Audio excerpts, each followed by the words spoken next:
చూద్దాం అధ్యక్ష. మేనిఫెస్టో అధ్యక్ష, ఇది కాంగ్రెస్ మేనిఫెస్టో అధ్యక్ష. ఈ మేనిఫెస్టోలో అధ్యక్ష హైదరాబాద్ నుండి యూత్ డిక్లరేషన్ అని ఒక పెద్ద పుస్తకం అయితే విడుదల చేశారు అధ్యక్ష. ఈ మేనిఫెస్టోలో ఏం చెప్పారంటే అధ్యక్ష, మొదటి సంవత్సరంలోనే 2 లక్షల ప్రభుత్వ ఉద్యోగాలు భర్తీ చేస్తామని హామీ ఇచ్చారు అధ్యక్ష. నేను అడుగుతా ఉన్న భట్టి గారిని, ఆ 2 లక్షల ఉద్యోగాలు ఇచ్చారా? ఎవరికి ఇచ్చారు? మొదటి సంవత్సరం గడిచిపోయింది, 2వ సంవత్సరం గడిచిపోయింది, మరి చేయండి. ఒకవేళ ఉద్యోగాలు ఇచ్చుంటే నిరుద్యోగుల విజయోత్సవాలు కూడా జరపండి భట్టి గారు. ఎందుకో చేస్తలేరు నిరుద్యోగుల విజయోత్సవాలు అంటే. ఇక ఈ ముఖ్యమంత్రి గారు అయితే మరీ విడ్డూరం అధ్యక్ష. నిరుద్యోగులకు ఉద్యోగాలు ఎక్కువైపోయి ఇక నోటిఫికేషన్లు చాలు అంటున్నారని చెప్పి సెలవిస్తారు ఆయన. పోదామా మరి? నేను అడుగుతా స్పీకర్ గారు, ఒక పావు గంట హౌస్ అడ్జెంట్ చేయండి సార్. ఇక్కడనే కదా సార్ అశోక్ నగర్. భట్టి గారు మేము అందరం కలిసి అశోక్ నగర్ సెంట్రల్ లైబ్రరీకి పోయి అడుగుదాం. మరి నిరుద్యోగులు నోటిఫికేషన్లు చాలు అంటున్నారా? మీరు ఇచ్చిన ఉద్యోగాలతో వాళ్ళు సాటిస్ఫై అయ్యారా? వాళ్ళ మాటలు ఏందో ఒక్కసారి పోయి వినేద్దాం. ఎందుకు అధ్యక్ష ఈ రకంగా నిరుద్యోగ యువతి యువకులను వంచిస్తారు అధ్యక్ష? నాడు ఓట్ల కోసం అశోక్ నగర్ సెంట్రల్ లైబ్రరీ చుట్టూ తిరిగారు. నిరుద్యోగుల మెడలో కాంగ్రెస్ కండువాలు వేసి జిల్లాల్లో వారిని తిప్పి ప్రచారం చేయించుకున్నారు. ఇప్పుడు అదే అశోక్ నగర్ లో ఉద్యోగాలు అడిగిన విద్యార్థుల వీపులను విమానం మూత మోగిస్తా ఉన్నారు అధ్యక్ష. తలలు పగలగొట్టారు. చివరికి చదువుల తల్లి నివసించే సిటీ సెంట్రల్ లైబ్రరీకి కూడా నెత్తురు మరకలంటించారు అధ్యక్ష. ఎన్నికల ముందు డిక్లరేషన్ తో మీకు అధికారం దక్కింది. బట్ ఎన్నికలు అయిన తర్వాత నిరుద్యోగులకు ఏం దక్కింది అధ్యక్ష? నిరుద్యోగులకు పాపం దక్కింది, డిప్రెషన్ దక్కింది, సప్రెషన్ దక్కింది అధ్యక్ష. అధ్యక్ష, ఎన్నికలు దాటడానికి నిరుద్యోగులను ఓడలా వాడుకొని గెలిచిన తర్వాత వాళ్ళను బోడమల్లేలు చేసింది ఎవరో ఇప్పుడు భట్టి గారే సెలవియ్యాలి అధ్యక్ష. అధ్యక్ష, 2వ బడ్జెట్లో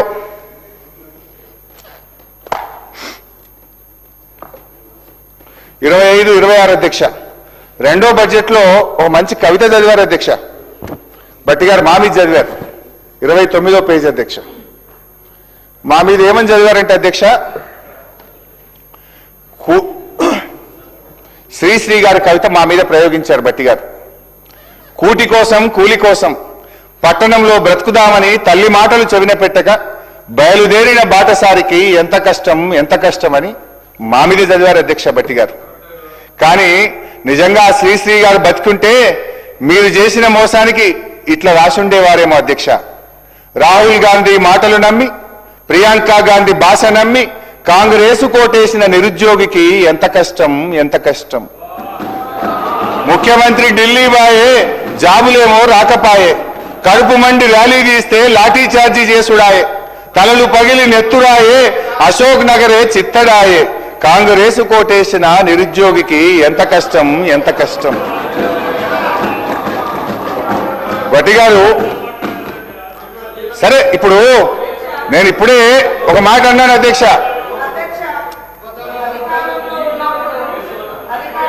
అప్పుడు 10 సంవత్సరాలు ఏం చేసిరో చెప్పండి. ఫస్ట్ ఏం చేసిర్రు చెప్పండి. ఎన్ని ఉద్యోగాలు ఇచ్చిర్రు?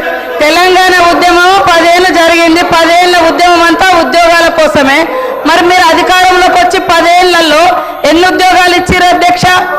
ఏమన్నా అంటే నోటిఫికేషన్ ఇస్తే వాళ్ళకి ఏమన్నా జీతాలు పడ్డాయా? ఉద్యోగ గ్యారెంటీ వచ్చిందా?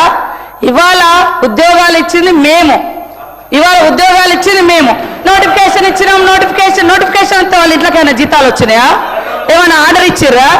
ఇవాళ ఎట్లున్నాయంటే అధ్యక్ష వీళ్ళు చెప్పేది, పాండవులు సంపాదించిందంతా కౌరవుల తద్దినానికే అంటారు. వీళ్ళు చేసిన వాటికే అప్పులకు కొప్పులు కట్టడమే సరిపోతుంది సార్ వడ్డీలు. ఈరోజు హరీష్ రావు గారు ఇంత బాగా మాట్లాడిండు.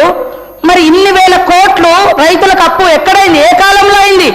ఇవాళ నీ నియోజకవర్గంలోనే 50% కాలేదంటున్నావు. మరి ఎందుకు కాలంటే మీ గవర్నమెంట్ హయాంలోనే మరి ఆ 20-30 వేల కోట్లు మీ గవర్నమెంట్ హయాంలోనే అయినాయి కదా అప్పులన్నీ రైతులకు. మీకు అంత చిత్తశుద్ధి ఉన్నప్పుడు ఎందుకు మరి కట్టలే? మీరు ఏకకాలంలో 1,00,000 రూపాయలు రుణమాఫీ చేస్తా అన్నారు. ఏడ చేసిరు అంటున్నా. చేస్తే మేమొచ్చి 6 నెలల తర్వాత వెంటనే రైతు రుణమాఫీ అయింది.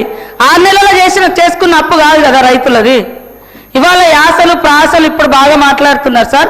మేము 2.5 ఏళ్ళకే మీకు అంత బాధ అవుతుంది. 10 ఏళ్ళు ఏం చేశారో లెక్కలతో సహా చెప్పండి. ఎన్ని లక్షల మందికి ఉద్యోగాలు ఇచ్చిర్రు, ఎన్ని లక్షల మందికి ఇల్లు ఇచ్చిర్రు, ఎన్ని లక్షల మందికి రుణమాఫీ చేసిర్రు, ఎన్ని లక్షల కోట్లు రుణమాఫీ చేసిర్రు, అవన్నీ చెప్పాలి కదా. అవి చెప్పకుండా ఎంతసేపు మేము గొప్ప మేము గొప్ప. మీరు గొప్ప అయితే మీ సొంత నియోజకవర్గం రైతులే అనేక మంది మీ హయాంలోనే చాలా మంది చనిపోయారు. అదేవిధంగా ఇప్పుడు మీరు చెప్తున్నారు ఇన్ని వేల కోట్ల అప్పు ఉంది మీ నియోజకవర్గంలో అని. మరి ఎందుకు చేసుకోలేకపోయారు అధ్యక్ష? ఫైనాన్స్ మినిస్టర్గా ఉన్నారు, మీ గవర్నమెంటే ఉంటుంది. ఇవాళ కేవలం రాళ్ళేసుడు మేము గొప్ప. మీ బాధ అంతా హరీష్ అన్న, మీ బాధ అంతా అధికారం పోయిందని అంతే తప్ప ఇంకోటి కాదు. అయ్యో అనకమ్మా, 10 ఏళ్ళు ఇక్కడ అనుభవించారు, నువ్వు అక్కడ పోయినావు అధికారం అనుభవించి దొరసాలు ఏమంటే కాంగ్రెస్ నాకు ఏం చేసింది బాగా అనిపించింది. మాలాంటి వాళ్ళకి వాళ్ళ వీడియోలు చూస్తుంటే కాంగ్రెస్ ఏం చేసిందా? ఇవాళ మాట్లాడడానికైనా మనం చేసింది మనం గొప్పగా చెప్పుకోవాలి. చేసిన దాని మీద కూడా మన్ను పోసుడు గొప్ప కాదు. చేసింది కూడా మన్ను పోసి మేము ఎక్కడ ఉంటే అక్కడ గొప్ప అని చెప్పుకోవడం కాదు. ఎస్ మా హయాంలో నేను ఉన్నప్పుడు కదా చేసిన, ఇప్పుడు చేయలేకపోయినాం అని చెప్పుకోవాలి. కానీ సీటు మారంగానే చరిత్ర అంతా చేంజ్ అయిపోతుందా అధ్యక్ష? చేంజ్ అయిపోతుందా? అట్లా ఉంది. కాబట్టి వాళ్ళ బాధ నిజంగా ప్రజల మీద ఉంటే 10 ఏళ్ళు వచ్చే టైం మీకు.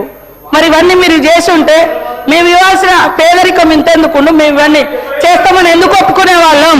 మీరు చేసిన అప్పులన్నీ కూడా ఇవాళ అప్పులకు వడ్డీలకు వడ్డీలు ఇవే సరిపోతున్నాయి. అయినా మేము చేస్తున్నాం. ఇవాళ రాష్ట్రంలో ఉన్న 1.5 కోటి మంది పేదలకు ఇవాళ సన్నబియ్యం ఇస్తుంటే మీరు ఓర్వలేకపోయారు. ఇవాళ మేము ఇందిరమ్మ బీమా జీవిత బీమా పెడితే ఓర్వలేకపోతున్నారు. ఏం ఓర్వలేకపోతున్నారు? బాధ అంతా మీకు బాధ ఉంది తప్ప పేదోడికి ఇల్లొస్తే మీకు సంతోషం లేదా? మీరు రైతురి మీరు ఎన్ని ఇళ్ళు ఇచ్చే 10 ఏళ్లలో ఎన్ని ఇళ్ళు ఇచ్చి చెప్పండి. మేము ఈ 2 ఏళ్లలో ఎన్ని ఇచ్చినో మేము చెప్తాం. మరి చెప్పకుండా కేవలం మట్టి పోసుడు దుమ్ము పోసుడు కాదు. మీరు చేసే చెప్పుకుంటూ మేమేం చేయాలో అది చెప్తే బాగుంటుందని కోరుతా ఉన్నా అధ్యక్ష. అధ్యక్ష ఇప్పుడు